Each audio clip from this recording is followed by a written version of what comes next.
The sharp sound of the pistol shot was like a knife cutting through the peaceful landscape. Marcus Jones, a tall black man, froze in the middle of the black asphalt.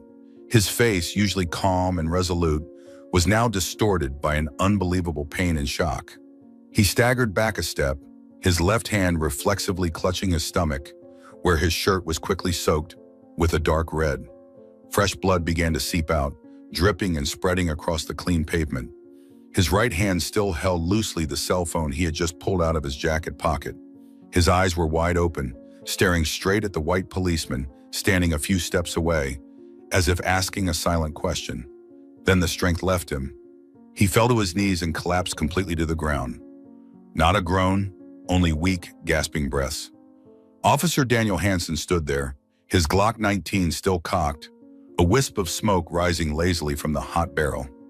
His face was a strange mix.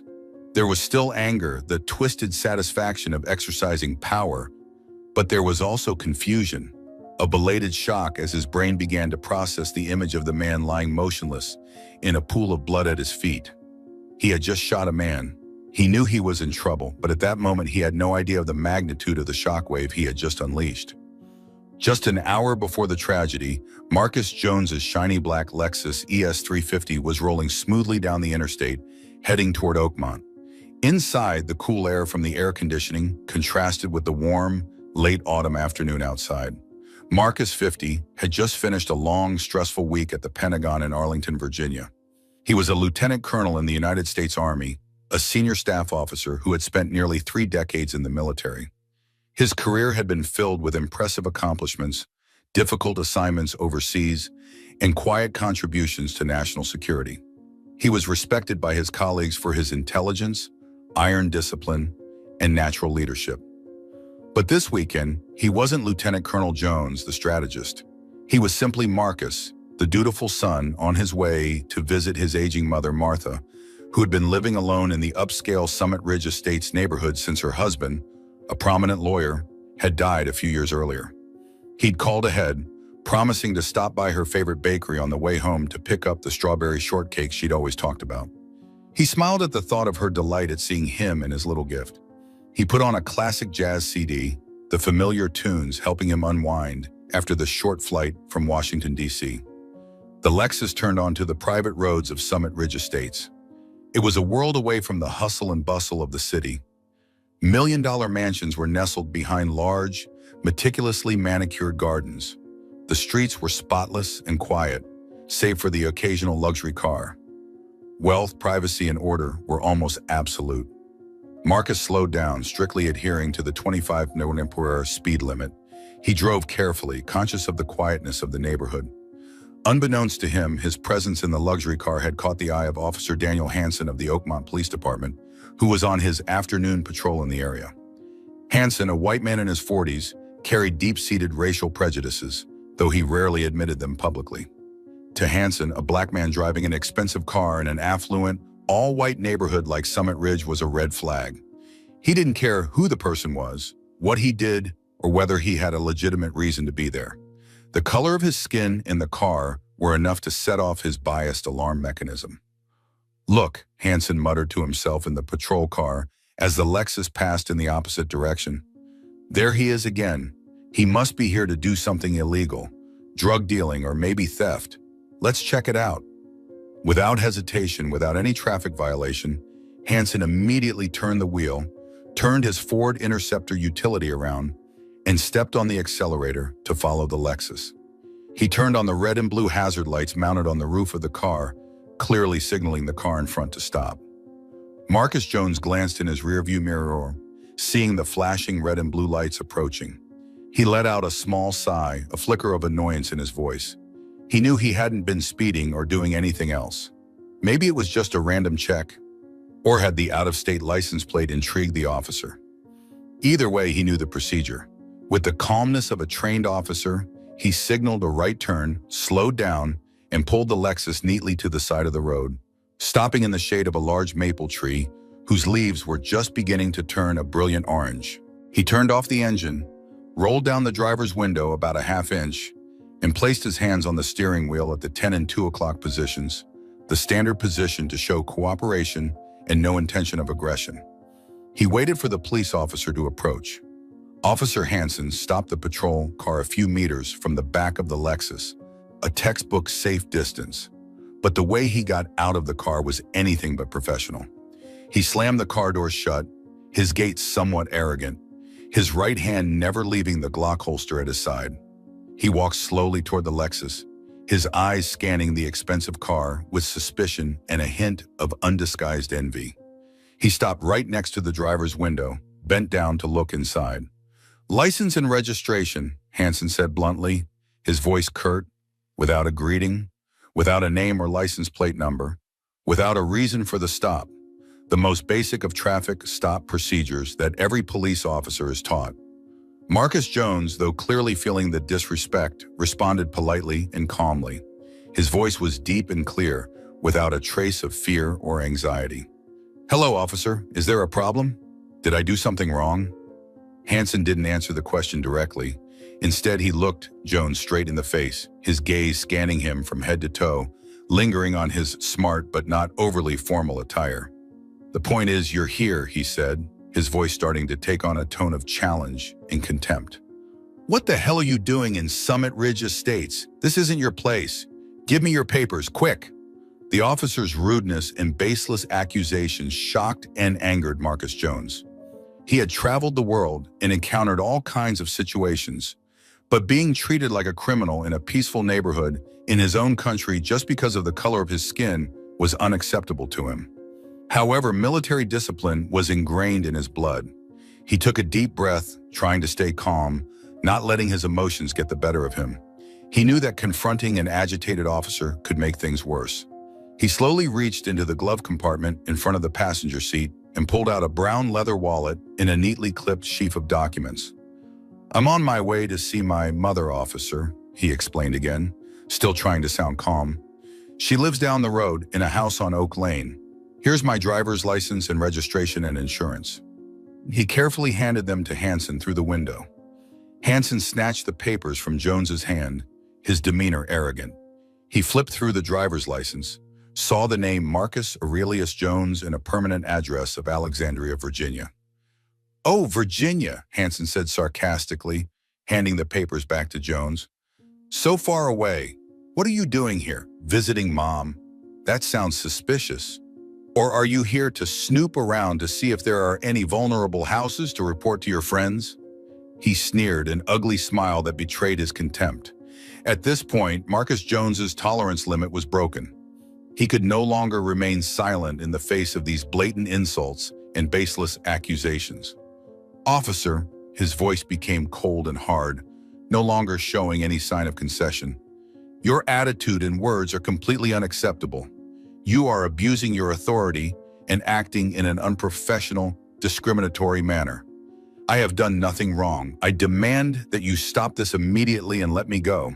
The blunt, authoritative words of a man accustomed to giving orders and being respected like Jones added fuel to the fire of Hansen's pride and prejudice. He felt challenged, lectured by a black man he despised. His face was red with anger. "You dare to order me around?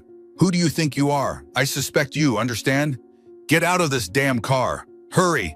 I want to check for drugs or weapons," he shouted, his right hand repeatedly tapping the Lexus window, making threatening noises. Marcus Jones looked directly into Hansen's glaring eyes. He realized the situation was becoming dangerous. The officer was clearly losing control and acting on pure prejudice. Staying in the car would be considered uncooperative and could even invite Hansen to break the window or take more violent action. He made a snap decision, one that he believed would de-escalate the situation and demonstrate his cooperation. Get out of the car and confront the situation calmly and openly. Perhaps being outside, in front of onlookers, would force the officer to be more restrained. He took a deep breath, trying to calm himself. He calmly turned off the car and unbuckled his seatbelt. He opened the door slowly and stepped out, standing straight next to his shiny black Lexus, facing Officer Hansen directly. He looked straight at Hansen, his eyes steady. "Okay, officer, I've gotten out of the car as you requested. Now what do you want?" Marcus Jones's calm and dignified exit from the car did not appease Officer Hansen as he had hoped. On the contrary, it seemed to fuel his aggression. He felt superior now that the subject was outside the protective space of the car. He took a step forward, almost pressing against Jones, invading his personal space, continuing to spew out insults, his voice filled with spite and hatred. "I want you out of this neighborhood right now. You hear me? You don't belong here. This is a neighborhood for decent people, white people, not for dirty niggers like you." The blatant, unadulterated racism finally made Marcus Jones realize that any attempt to reason with this man was futile. Officer Hanson's actions had gone far beyond mere unprofessionalism. They were a blatant abuse of power, fueled by deep-seated hatred and prejudice. He could not let this go unchecked. He needed to document the incident, report it to Hanson's superiors. He needed to protect his civil rights. He looked Hanson straight in the eye, his voice firm and cold, no longer trying to hide his righteous indignation. "Officer, your behavior is illegal and unacceptable. I will not tolerate this insult. I will record this entire conversation as evidence, and I will call my attorney right now." With that, Marcus Jones reached into the inside of his light sports jacket toward the inside breast pocket where he usually kept his cell phone. It was a completely natural, calm gesture, not at all abrupt or threatening. He simply wanted to take out his phone to do what he had just said. But for Officer Daniel Hanson, who was consumed by rage and delusions of prejudice, the action was interpreted in the worst possible way. Or perhaps he was just waiting for an excuse, however flimsy, to escalate the violence, to teach this nigger a lesson. "What are you doing?" Hanson shouted, his voice cracking with excitement and possibly a sick fear of his own imagination. "Draw your weapon! Stop! Stop!" In a split second, before Marcus Jones had even pulled his phone out of his pocket, before he had even recovered from the officer's frantic reaction, Hanson acted with deadly speed. He didn't even try to figure out what was in Jones's pocket. He didn't give any of the other warnings that were required by procedure. His reflexes, distorted by hatred and power, took over. He pulled out the Glock 19 pistol from his waistband, pointed it at Marcus Jones, and without hesitation, pulled the trigger. Bang! The 9mm bullet left the barrel at a terrifying speed, hitting Marcus Jones in the abdomen from just a few meters away. The powerful impact caused him to stagger back, his back hitting the side of the Lexus. His face was filled with utter shock, his eyes wide as he stared at the policeman in disbelief. The pain was excruciating, tearing through his body. He clutched the bleeding wound, trying to stand, but his legs no longer obeyed his control. He fell to his knees, then collapsed completely on the warm asphalt under the fading sunset. The black cell phone flew from his loosely held right hand, landing next to the pool of blood that was beginning to spread across the impeccably clean pavement. His last breath came out weakly, then stopped. Lieutenant Colonel Marcus Aurelius Jones, a distinguished military officer, a dutiful son, died unjustly and indignantly on the streets of the very country he had sworn to protect. Officer Daniel Hanson stood there, his gun still cocked, the barrel smoking thinly. He looked down at the body lying motionless on the ground, then down at the gun in his hand. The twisted satisfaction vanished instantly, replaced by emptiness and a cold feeling that began to take over his entire body. He had just shot the man. He knew he had gone too far. He knew he would have to face the consequences. But at that moment, in his prejudiced mind, he could not yet grasp that his victim was not some nameless nigger, and that the consequences he was about to face would be beyond his worst imaginings. The sound of a gunshot, even just one, shattered the quiet of Summit Ridge Estates. It echoed between the stone walls and the large gardens, a sound both dissonant and violent. In several nearby homes, window shades were cautiously drawn back. Curious, worried, and frightened faces peered out. Within a minute, at least 2, then 3, 911 calls were made almost simultaneously, reporting gunshots and the sight of a man lying on the street next to a black Lexus, with a police car parked nearby. Daniel Hanson, after a few seconds of initial shock, began to act on instinct, the instinct of a criminal to cover up and protect himself. His hands shook as he raised the radio to his mouth, trying to make his voice sound calm and professional, but he couldn't quite hide his panic. 7 Adam 12. Dispatch, this is 7 Adam 12 reporting shots fired. His voice cracked slightly. Location at the intersection of Willow Lane and Summit Drive. There is a subject. Subject is acting hostile, not complying with commands. Has pulled what appears to be a weapon from his jacket.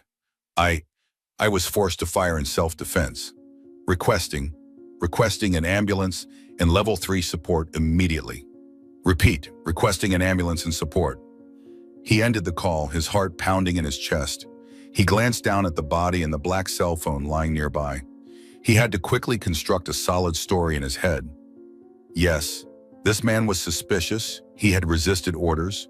He had pulled out what looked like a gun, and he, Officer Hansen, had acted according to procedure to protect his own life. He convinced himself that even though the small part of his mind that remained screamed that it was a blatant lie. Within 5 minutes, sirens welled from multiple directions, getting closer. 2 more patrol cars and an Oakmont Fire Department ambulance rushed to the scene, their red and blue lights flashing, illuminating a street that had been fading into the twilight. The newly arrived officers cautiously stepped out of their cars, guns at the ready, scanning the scene. They saw a horrifying sight, a large black man lying motionless in a growing pool of blood on the pavement, next to a luxury Lexus. A few feet away, their colleague, Officer Daniel Hansen, was leaning against his patrol car, his face pale, his breathing rapid, trying to appear calm but his hands still shaking. "Damn it, Dan. What the hell is going on here?" Sergeant Al Ramirez, the shift commander and Hansen's immediate superior, was the first to approach him, his voice filled with urgency and concern. He resisted, Sergeant," Hansen stammered, repeating the prepared story in his head. "I stopped him for suspicious behavior, asked him to get out. He refused and pulled something out of his jacket. Looked like a small pistol. I had no choice. I had to defend myself." He tried to avoid Sergeant Ramirez's questioning gaze. While Sergeant Ramirez was trying to get more information from Hansen and directing other officers to secure the scene, with yellow tape in place, paramedics from the ambulance quickly approached the victim. They knelt down next to Marcus Jones, checking his pulse and breathing. The hope of survival was extremely slim. There was too much blood. They quickly performed emergency measures on the spot, chest compressions, trying to stop the bleeding, intubation, before urgently loading him onto a stretcher and transferring him to the ambulance. Meanwhile, as part of the initial investigation at the scene of an officer-involved shooting, Sergeant Ramirez needed to identify the victim. He signaled another officer to collect the surrounding evidence, including a black cell phone lying in a pool of blood. Ramirez carefully put on rubber gloves, approached the body, and gently checked the pockets. In the back pocket, he found a thick brown leather wallet. He took a few steps back and opened the wallet under the light of his flashlight. Inside were a few US dollars, a few credit cards in the name of Marcus A. Jones, and a few small, slightly old family photos, a pretty woman and 2 smiling children. Then he flipped to the clear plastic compartment that usually held identification. A Virginia driver's license appeared, complete with information. Marcus Aurelius Jones, address, Alexandria, Virginia. His birth date indicated he was about 50 years old. But what made Sergeant Ramirez, a Marine veteran who had served in Iraq, freeze his blood was the card just below the license. It was a United States military identification card, a white card with a photo and information printed clearly. Ramirez read the words on the card over and over again, as if he couldn't believe his eyes. Name, Jones, Marcus A. Rank, Lieutenant Colonel 05. Lieutenant Colonel Branch. U.S. Army Unit. Organization, Department of Defense, Army Lieutenant Colonel. On duty at the Department of Defense, Pentagon. Ramirez felt his throat dry. He looked up at the ambulance that was about to leave, then back at Officer Daniel Hansen, who was still trying to act like the victim, the reluctant hero in the self-defense story he was telling the other officers. A chill ran down Ramirez's spine. He understood immediately the gravity of the situation. This was not just a police shooting of a civilian. This was not just a case with a racially charged element.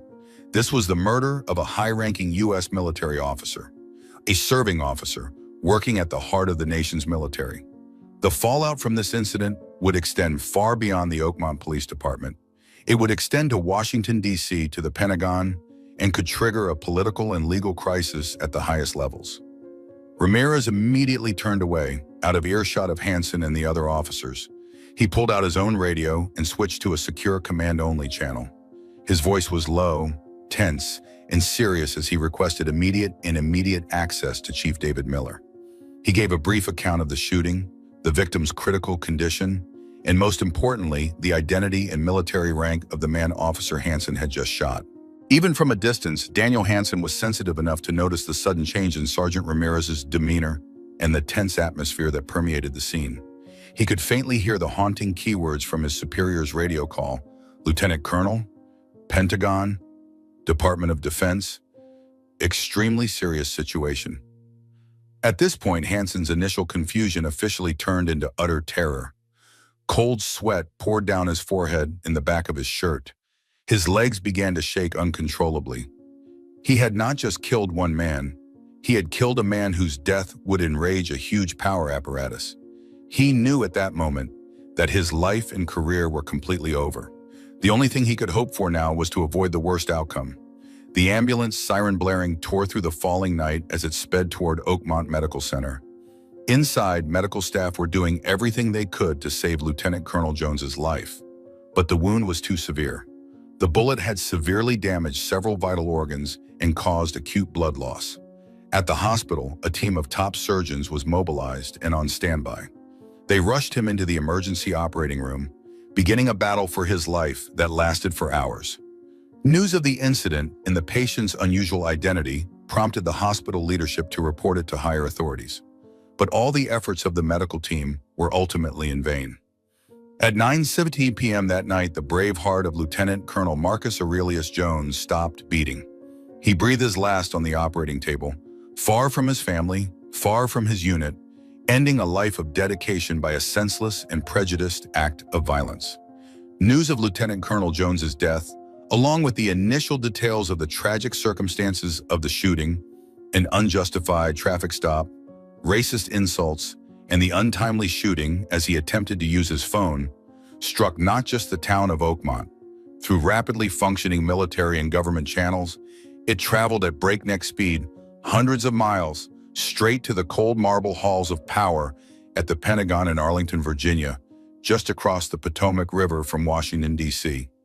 When news of Lieutenant Colonel Marcus Jones's death was confirmed and fully reported to the highest levels of leadership at the Pentagon, it caused not only shock and grief, but also an outpouring of rage, a collective outrage rarely expressed publicly by senior military officials. Marcus Jones was more than a number on the payroll. He was a respected officer, a friend, and a mentor to generations of younger officers. He represented the best of the United States Army: discipline, honor, courage, and dedication. His brutal and senseless murder by a local police officer, in circumstances that were clearly motivated by racial profiling, was an intolerable affront to him, his family, and the entire Army.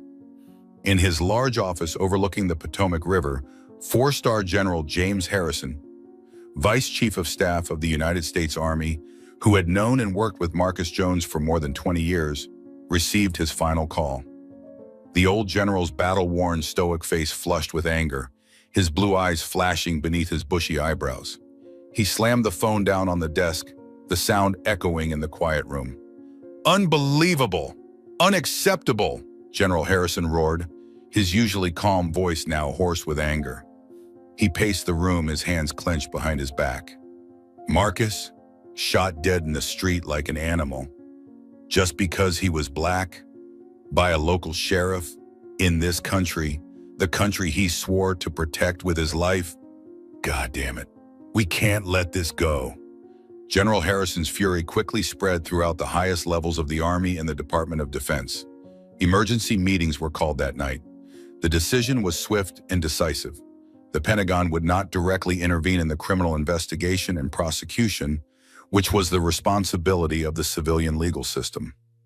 But they would use every resource, every political and legal influence at their disposal to ensure that justice for Lieutenant Colonel Jones was done as fully, severely, and as quickly as possible. They would not allow this case to be covered up, delayed, or handled in a cursory manner. Immediately, the Pentagon's power apparatus swung into action. General Harrison personally called the governor of the state where Oakmont is located, expressing the Defense Department's deep concern and extreme concern about the incident. Similar calls, with clear and unambiguous messages, were made by other senior generals to the mayor of Oakmont, to the senators and representatives representing the state and the district, asking them to ensure a transparent and fair investigation. An official letter was sent to the U.S. Department of Justice in Washington, D.C., asking the Office of Civil Rights and the FBI to investigate whether there were any federal civil rights violations in the case. The implicit but well-understood message was, the Pentagon was watching every move, and they would not accept anything less than the absolute truth and justice. The pressure from one of the most powerful organizations in the world was beginning to weigh on the small town of Oakmont. In Oakmont, Sheriff David Miller and District Attorney Isabella Rossi felt the heat of Washington, D.C. coming down on them. Their office phones and personal cell phones rang nonstop. They fielded calls from the governor's office, from senators' aides, and even direct calls from generals they had previously only seen on TV. The pressure was intense and unprecedented. Chief Miller, a seasoned and politically savvy man, knew that there was no room for blind cover-ups or protecting subordinates. The reputation of the Oakmont Police Department and his own was at stake. He immediately ordered the Internal Affairs, IA Division, to conduct the investigation into the shooting involving Officer Hansen with the highest priority, utmost care, and absolute transparency. He also reluctantly accepted a request from the Pentagon to allow investigators from the Army Criminal Investigation Command, Army CID, access to the files and to participate as official observers in the IA investigation. This was a rare move reflecting the seriousness and capitulation of the military to pressure. The IA investigation, under close scrutiny from multiple parties, quickly exposed Daniel Hansen's false testimony. His self-defense narrative fell apart in the face of undeniable physical evidence. The victim's cell phone was found at the scene, with no sign of another weapon. The autopsy determined that the bullet had been fired at close range into the abdomen, with no signs of a struggle. Hansen's body cam had been suspiciously turned off shortly before the incident, which in itself was a serious breach of protocol and raised suspicions of a cover-up. Furthermore, testimony from witnesses living across the street confirmed that they had only heard Hansen shouting and then gunshots, with no sign of an attack or resistance from the victim. Faced with increasingly clear evidence and increasing political and military pressure, District Attorney Isabella Rossi, a smart, sharp, and ambitious female lawyer, realized that this was a fateful case. It not only required justice for the victim and his family, but also a great opportunity for her career. She could not let this case go unpunished. After her team gathered enough initial evidence, Ms. Rossi held a grand press conference, attracting national media attention. Standing before a swarm of cameras and microphones, Ms. Rossi, her face solemn and her voice firm, announced, "After carefully reviewing the initial evidence in the heartbreaking case that resulted in the death of Lieutenant Colonel Marcus Jones, the Oakmont County District Attorney's Office has decided to prosecute Officer Daniel Hansen for the most serious crime under our state's law, first-degree murder. We believe that Officer Hansen's actions were willful, premeditated, and motivated by hate. Given the extremely serious nature of this case, we will also consider seeking the death penalty against the defendant." The announcement that a police officer would be charged with first-degree murder and considered for the death penalty caused a real stir, but also received strong support from an outraged public and especially from the military community. The fierce legal battle officially began. Amid the media and legal storm, Lieutenant Colonel Jones's widow, Eleanor Jones, emerged as a symbol of grief, dignity, and determination to seek justice. She flew to Oakmont from Virginia with her 2 adult children to attend to her husband's funeral and closely follow the case. Making her first public appearance at a solemn memorial service held at a local church, attended by many city, state, and military officials, Eleanor, dressed in a simple black outfit, gave a short but touching speech. She did not cry, but spoke in a choked but firm voice about her wonderful husband, a brave soldier, a loving father, a loyal partner, a model citizen. Marcus lived a meaningful life, dedicated to his family and his country. she said, her eyes fixed straight ahead. He believed in justice, in honor, in equality. He fought for those values in faraway places around the world. And yet, in the end, he was brutally and unjustly taken from his homeland by the very hatred and prejudice he fought against. We are not seeking revenge. We are seeking justice. Justice for Marcus, so that his death will not be in vain, so that no other wife, mother, or child will have to endure this terrible pain. Eleanor's speech went viral. The image of a strong Black woman, in pain but not defeated, inspired and received deep sympathy from the public. In particular, the military and veterans community across the United States expressed unconditional support for the Jones family. Major veterans organizations, military lobby groups, and civil rights activists spoke out together, held vigils, raised funds for legal support for the family, and created a wave of strong public pressure demanding the harshest punishment for Daniel Hansen. The tragic story of Lieutenant Colonel Jones is no longer just an isolated case. It has become a call to fight against injustice and demand real change. Months later, Officer Daniel Hansen's first-degree murder trial officially began in Oakmont County Superior Court. From the very first day, the trial became the center of national and international attention. Security outside and inside the courthouse was unprecedented. Major news agencies sent their best reporters to cover the story. Courtroom 1, the largest courtroom, was packed to the brim. The first rows behind the prosecutor's table were always occupied by Eleanor Jones and her 2 children, along with a delegation of senior military officers in full uniform, including General James Harrison on the most important days. Their presence was a silent but powerful reminder of the victim's status and the Pentagon's special attention. Behind them were members of the public, activists, and scores of reporters jostling to take notes and snap photos. The prosecution, led by District Attorney Isabella Rossi herself and a team of the office's best lawyers, presented a tightly constructed case, backed by a trove of irrefutable evidence and witnesses. They meticulously retconned the entire course of events that fateful afternoon, from Hansen's sighting of Jones' Lexus, his unjustified decision to stop the car, the racist and profane comments, to the final moment when Hansen opened fire on Jones for trying to take out his phone. Lieutenant Colonel Jones's cell phone, carefully sealed in an evidence bag, became a focal point. The prosecutor held it up to the jury. "This," Miss Rossi said, her voice firm, "this is the weapon that Officer Hansen claimed to have seen. A cell phone. A phone that Lieutenant Colonel Jones intended to use to record the defendant's misconduct and to call his attorney to protect his civil rights. And for that action, he paid with his life." They called in forensic experts to analyze the wound, the angle of the shot, the distance. They called in experts on police use of force procedures to prove that Hansen's actions were completely wrong, unnecessary, and in violation of every rule he had been trained in. They called in a witness who lived across the street, who clearly heard Hansen yelling and confirmed that there was no sign of a struggle before the gunshot. They even presented evidence of previous incidents where Hansen had been reprimanded for his arrogant and discriminatory behavior, to prove that this was not a spontaneous act but the result of a long-standing pattern. The testimony of the police officers who were at the scene after the shooting was also crucial. Although many were uncomfortable and reluctant to testify against their colleagues, under oath and sharp questioning by the prosecution, they were forced to acknowledge Hansen's state of panic, his initially inconsistent explanations, and the lack of evidence at the scene that suggested a struggle or self-defense.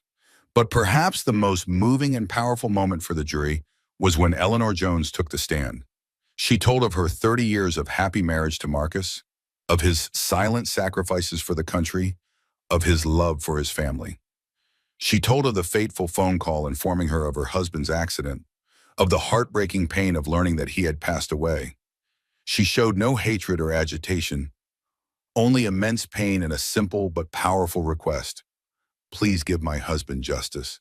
Please let justice be done." Tears rolled down the cheeks of many in the courtroom, including a few jurors. The defense, led by a veteran police attorney, tried hard to defend their client.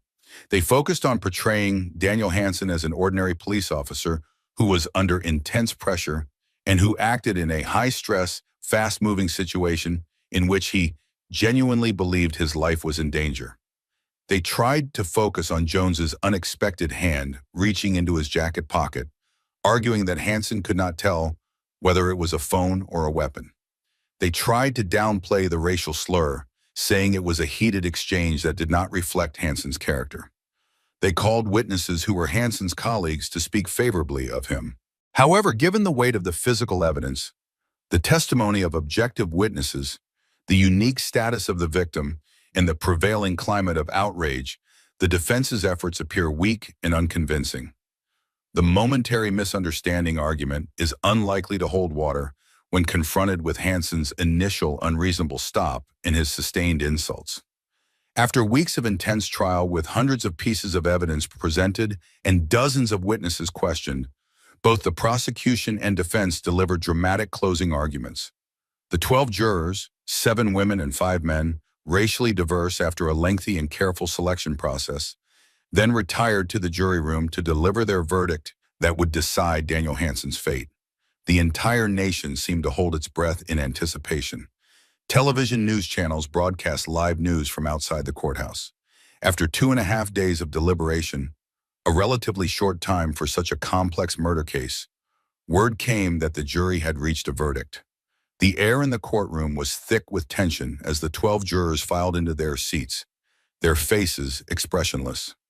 Daniel Hansen sat at the defendant's table, his face pale, his hands clasped together on the table, his body trembling slightly. Eleanor Jones sat bolt upright in the front row, clutching the hands of her 2 children. The judge called for order. He turned to the foreman of the jury, a middle-aged woman. "Madam Foreman, has the jury reached a unanimous verdict?" "Yes, Your Honor," the woman replied, her voice clear. "On the charge of first-degree murder against the defendant, Daniel Hansen, what does the jury find?" The foreman of the jury took a deep breath, looked straight ahead, and read aloud the results from the paper in his hand. "We, the jury, having considered all the evidence, find the defendant, Daniel Hansen, guilty." A collective gasp echoed through the courtroom. Daniel Hansen slumped into his chair as if drained of strength, his hands covering his face. Eleanor Jones closed her eyes, her shoulders shaking as the tears she had held back finally fell. The military officers remained stoic, but relief was evident on their faces. Justice had been served. The trial quickly moved to the second phase, sentencing. Having been convicted of first-degree murder, under state law, Daniel Hansen faced only 2 possibilities: life in prison without the possibility of parole, or the death penalty. District Attorney Isabella Rossi took the stand again, eloquently presenting the aggravating factors to convince the judge to impose the maximum sentence. She reiterated the brutal nature of the murder, the obvious racial motive, the blatant abuse of power by a man wearing a badge, the betrayal of public trust. She emphasized that the victim was a high-ranking military officer, a man who had devoted his life to his country, unjustly murdered while completely defenseless. She spoke of the irreparable pain of the Jones family. "Your Honor," she concluded, her voice emotional but no less firm, "justice demands, and this community demands, a sentence that fits this heinous crime. We believe in this case the only sentence appropriate is the death penalty." Defense attorneys also had the opportunity to present mitigating factors. They talked about Hansen's difficult childhood, his family, his years of police service, and his ability to reform. They begged the court to spare Hansen's life, arguing that a life sentence was a severe enough punishment. Finally, after hearing both sides' arguments in full, it was the turn of the presiding judge, an elderly white judge with a reputation for being fair but strict, to render his final judgment. He took the time to carefully review the case file, the evidence, the applicable law, and the aggravating and mitigating factors presented. He asked Daniel Hansen to stand. Hansen staggered to his feet, his face drained of color, his eyes vacant. The judge looked straight at the defendant, then began to read his verdict. His voice echoed, solemn in the silent courtroom. "The defendant's actions that day," the judge said, his voice becoming especially stern, "were cruel, unconscionable, and utterly unjustifiable. The defendant allowed blind hatred and prejudice to direct his actions, leading to an irreversible tragedy. This crime demands the most proportionate punishment possible under the law to affirm the value of the life lost, to deter future acts of similar nature, and to achieve full justice. Then the judge took a deep breath, looked straight at Daniel Hansen, who was standing there frozen, and declared loudly, "After considering all the factors by the authority vested in it by the laws of this state, the court sentences the defendant Daniel Hansen to the penalty of death." Death sentence. The courtroom held its breath. A death sentence for a police officer for killing someone in the line of duty is extremely rare, almost unheard of in this state, and very rare in the entire United States. It was a shocking decision, the strongest message one could send. Daniel Hansen let out a desperate, inhuman scream, then collapsed completely, being held down and dragged away by the burly court security guards. Eleanor Jones sobbed on her son's shoulder, her tears no longer just of grief, but of relief from a terrible burden that had been weighing on her family for months. Justice, however belated and painful, had finally been served at its highest level. News of Daniel Hansen's death sentence spread around the world in minutes, making headlines across every media outlet. It was met with mixed reactions: cheers from supporters of the Jones family, the military community, civil rights activists, and those who believed it was a historic victory for justice, but also opposition from death penalty opponents in a small section of the police force who felt the sentence was too harsh and influenced by political pressure. At the Pentagon, General James Harrison held a press conference shortly after the verdict was announced. He stood before the American and Army flags, his face solemn. "Today, the justice system has spoken," he said. "Justice has been served for Lieutenant Colonel Marcus Jones, a brave soldier, a beloved son of the United States Army, and for his family. This harsh sentence sends an unmistakable message that no one is above the law, and that the United States military will always stand up for its soldiers and seek justice for them at all costs. However, this victory cannot bring Marcus back to us. We will forever remember his service, his courage, and his sacrifice. We pledge to continue to work tirelessly to root out racism and injustice from our ranks, and to help build a country where every citizen, regardless of color or background, is treated with dignity and respect." Eleanor Jones, in a brief statement to the media, expressed gratitude to the district attorney, the jury, the judge, and all who have supported her family during this difficult time. "No sentence can truly heal our wounds or bring Marcus back," she wrote. "But we hope that the justice served today will be an important step forward. May my husband's tragic death not be in vain, but serve as a powerful wake-up call that will spur real and necessary changes in how law enforcement operates, in education about equality, and in the ongoing effort to build a more just and safe society for all." The story of Lieutenant Colonel Marcus Jones and Officer Daniel Hansen ends with a death sentence, a remarkable and controversial outcome. It is a testament to how the machinery of justice can sometimes work, with enough pressure and attention. But it also leaves behind complex echoes, thorny questions about the nature of justice, about equality before the law, and about the deep cracks that still exist in modern American society. The Pentagon's call for justice for one soldier helped bring justice, but the fight for true justice for all is still a long way off. Thank you for taking the time to listen to this story. If you like this content, please click like and subscribe to the channel so you don't miss the next meaningful stories, because tomorrow we will have another meaningful story for you.